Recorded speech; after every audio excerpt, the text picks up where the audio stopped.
हाल ही में monsoon season गया है और इस मॉनसून सीजन के दौरान आपको एक कॉमन प्रॉब्लम देखने को मिली है। जो भी आप अपने डॉग को डॉग फूड प्रोवाइड कर रहे हो, भले ही वो किसी भी XYZ कंपनी का हो, उसके अंदर आपको कीड़े या वर्म्स या छोटे छोटे इंसेक्ट्स या एक वाइटिस लाइक मटेरियल जिसको हम लार्वा बोल देते हैं वो पाया गया है। कुछ लोगों ने हमसे कमेंट्स में भी पूछा है, कुछ लोगों के हमारे पास कॉल्स भी आए हैं। उन्होंने हमें यह बताया है कि सर ये प्रॉब्लम एक कॉमन हमें देखने को मिल रही है, आखिरकार ये है क्या। अभी हाल ही में मॉनसून सीजन गया है, मॉनसून सीजन खत्म हो गया है, तो इस सारे मॉनसून सीजन के दौरान ये जो क्वेश्चन है हमें सताता ही सताता है। हमारे पास बहुत लोगों के कमेंट्स आते हैं, क्वेश्चन पूछते हैं हमसे कि सर ये क्या हो गया है। तो आज की वीडियो में हम इसी टॉपिक के बारे में चर्चा करेंगे। प्लीज इस वीडियो को लास्ट तक देखना और ऑब्जर्व करना एक एक पॉइंट को। सबसे पहले तो जब भी आप मार्केट में जाते हो डॉग फूड को परचेज करने या अगर आप ऑनलाइन मंगवाते हो तो आपको सबसे पहले उस डॉग फूड ब्रांड का, भले ही वो किसी भी कंपनी का हो, आपको फीडबैक जरूर चेक कर लेना है। फीडबैक चेक करोगे आपको एक नॉर्मल आइडिया हो जाएगा कि ये डॉग फूड मेरे डॉग के लिए अच्छा रहेगा। सेकंड इज दैट, अब इंपॉर्टेंट पॉइंट क्या है कि इसके अंदर किस तरीके से या कैसे वो वर्म्स एंटर करते हैं, कीड़े एंटर करते हैं। सबसे पहले मैं क्लियर कर दूं, जो वो कीड़े होते हैं एक्चुअल में वर्म्स नहीं होते, वो लार्वा होता है, बेसिकली वाइटिश लाइक मटेरियल, और कुछ सिचुएशन में एक्यूरेट आपको वर्म्स भी पाए जाते हैं। और पहले एक बात और क्लियर कर देता हूं, जब भी कोई कंपनी किसी भी तरीके का डॉग फूड या वो एडिबल थिंग्स बनाती है तो वो जो कंपनी होती है FSSAI के द्वारा रजिस्टर्ड होती है, और किसी भी प्रोडक्ट्स को बनाने से पहले जो कि एडिबल थिंग्स होती है एक एक्यूरेट टेस्ट किया जाता है, प्रॉपर टेम्परेचर को मेंटेन करके एनवायरमेंटल फैक्टर्स को देख के ही उस प्रोडक्ट को प्रिपेयर किया जाता है। लेकिन फिर भी क्या होता है, 0.9999% चांसेस ऐसे हैं कि कुछ डॉग फूड के अंदर कुछ ऐसे डिफेक्ट्स, वर्म लाइक डिफेक्ट आ जाते हैं। सबसे पहला रीजन क्या है, कंटेमिनेटेड बाय इंसेक्ट्स। अब जहां पे भी आपका डॉग फूड मैन्युफैक्चर हो रहा है, अगर वहां ऐसे चांसेस हो जाए कि वहां किसी तरीके का कोई इंसेक्ट है, यानी जो फ्लीज है या और ऐसे कोई अदर इंसेक्ट्स है जो कि कंटेमिनेट कर रहे हैं उस फूड को, उसको इफेक्ट कर रहे हैं, तो वर्म्स होने के चांसेस बढ़ जाएंगे। Second is that manufacturing defect. जिस टाइम मैन्युफैक्चर किया जाता है उस प्रोडक्ट को, अगर वहां पर किसी तरीके की कोई ऐसी मिस्टेक हो जाए, एनवायरमेंटल फैक्टर्स से लगा लो या आप मॉइस्चर कंटेंट लगा लो, अगर ज्यादा हो गया है या कम हो गया है, अगर वो मेजरमेंट्स अच्छी नहीं है तो भी ऐसे सिचुएशन आपके डॉग फूड के अंदर देखने को मिल सकती है। Third is that transportation.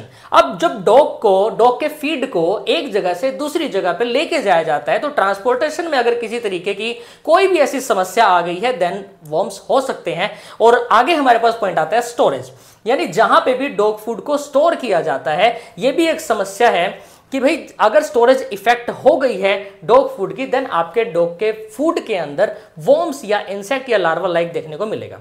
अब इनमें से भी सबसे इंपॉर्टेंट जो पॉइंट है, जैसा कि आपको स्क्रीन के ऊपर नजर आ रहा होगा, इन्फेस्टेशन। बेसिकली जो इंसेक्ट जो होते हैं, जो कीड़े मकोड़े जो होते हैं, या जो वर्म्स हम जिसको बोल देते हैं, जो कि बाहरी जो इंसेक्ट्स हैं, वो आपके डॉग के फूड को इफेक्ट करते हैं, इन्फेस्ट करते हैं, उसके अंदर आ जाते हैं। अब बेसिकली वो कैसे आते हैं, स्पेशली ये जो इसके अंदर पाया जाता है वो होता है लार्वा। अब ये भी 3 टाइप्स के होते हैं, जैसा कि आपको स्क्रीन के ऊपर नजर आ रहा होगा, इंडियन मील मॉथ्स, ग्रेन बीटल्स या मील वर्म्स। बेसिकली ये जो ग्रेन जो फूड जो होता है, यानी जो अनाज से बने हुए कोई भी ऐसे फूड होते हैं, उनके अंदर मोस्टली ये आपको देखने को मिलते हैं, जैसा कि आपको स्क्रीन के ऊपर नजर आ ही रहा है। आगे हमारे पास पॉइंट आता है पुअर सैनिटाइजेशन। अब बेसिकली जहां पे भी इन प्रोडक्ट्स को बनाया जाता है, डॉग फूड को बनाया जाता है, अगर वो कंपनी या अगर वो मैन्युफैक्चरिंग प्लांट सैनिटाइज नहीं है, वहां पर इंसेक्ट्स आते हैं, देन 100% चांसेस है ऐसा हो सकता है। लेकिन ये पॉइंट भी नेग्लिजिबल है, क्योंकि बहुत एक अच्छा एक एनवायरनमेंट प्रोवाइड किया जाता है डॉग फूड को बनाते हुए, और 0.999% जाके ये चांसेस होते हैं कि वर्म्स अगर पाए जाते हैं या वो वहां पे पुअर सैनिटाइजेशन हो सकता है। तो ये भी एक कारण है जिसके वजह से वर्म्स आपको अपने डॉग फीड के अंदर या डॉग फूड के अंदर देखने को मिलते हैं। आगे हमारे पास पॉइंट आता है इम्प्रॉपर सीलिंग और डैमेज पैकेजिंग। इसका मतलब यह है कि जब भी हम डॉग फूड को प्रिपेयर किया जाता है, प्रिपेयर करने के बाद जब उसकी पैकेजिंग की बात आती है या तो सीलिंग की बात आती है, अगर उसके अंदर थोड़ी भी गलती हो गई है, 1 पॉइंट की भी गलती हो गई है, देन उसके अंदर वर्म्स देखने को मिल सकते हैं। गलती इन द सेंस कैसे, अगर उसकी सीलिंग अच्छे से नहीं हुई है, यानी उसकी पैकेजिंग अच्छे से नहीं हुई है, वो जो पैकेट्स का इस्तेमाल किया जाए वो एक पुअर क्वालिटी का है, जो कि आसानी से इन्फेस्टेशन हो रहा है उसमें इंसेक्ट्स का, देन आपके डॉग को प्रॉब्लम हो सकती है, आपके डॉग के फीड को प्रॉब्लम हो सकती है इससे। आगे हमारे पास पॉइंट आता है इन्फेस्टेशन एट स्टोरेज फैसिलिटी। अब बेसिकली जहां पे भी वेयर हाउसेस के अंदर या जो सेंटर जो होते हैं, जो कि डिस्ट्रीब्यूशन सेंटर जो होते हैं डॉग फीड के, जो बड़े बड़े जो एक प्लांट्स लगाए जाते हैं, बड़े बड़े स्टोरेज फैसिलिटीज होती है जहां पे इनको स्टोर किया जाता है, अगर वहां पर इन्फेस्टेशन है इंसेक्ट्स का, देन हो सकता है कि आपके डॉग फूड के अंदर वॉर्म्स या जो बेसिकली हम बोलते हैं लार्वा वाइटिस मटेरियल पाया जाता है। और आगे हमारे पास पॉइंट ये आता है कि जब भी हम हमारे डॉग के फीड को परचेज करने जाते हैं, हमें यह चीज ध्यान देनी चाहिए कि डॉग फूड के ऊपर एक डेट मेंशन होती है जिसको एक्सपायर्ड डेट बोलते हैं, यानी एक्सपिरेशन डेट बोलते हैं। बेसिकली आप बोलते हो ना कि जैसे हम मार्केट में जाते हैं, एक ब्रेड लेने जाते हैं तो उसके ऊपर देखते हैं कि भैया कब एक्सपायर होगा, तो एक्सपायरी डेट जरूर चेक कर लेनी है आपको। उसके अंदर और भी बहुत सारे पॉइंट्स होते हैं, FSSAI का वहां पे टैग आपको देखने को मिलेगा और साथ में आपको लॉट नंबर्स देखने को मिलेंगे। और स्पेशली जब आप उस डॉग फूड को लाओगे घर पे तो वो स्मेल एंड टेक्सचर से भी आप पहचान लोगे, आप ये डायग्नोस कर पाओगे घर रहते हैं कि ये जो डॉग फूड है कंटेमिनेटेड हो चुका है या वो अफेक्टेड है। तो यही कुछ ऐसे पॉइंट्स थे जिनकी वजह से वॉर्म्स वगैरह आ सकते हैं। लेकिन एक सबसे मेजर प्रॉब्लम अभी मैं आपको क्लियर कर देने वाला हूं, जो कि हम खुद गलती कर देते हैं। जब भी हम डॉग फूड को लेके आते हैं, मान लिया कि आपने 20 किलो वाला लिया है, 15 किलो वाला लिया है या 10 किलो वाला लिया है, आप उसको 10 दिन के लिए अपने डॉग को फूड दे रहे हो और 10 दिनों के लिए आपने उसको बंद कर दिया, लेकिन आप उसको अच्छे से पैक नहीं करते।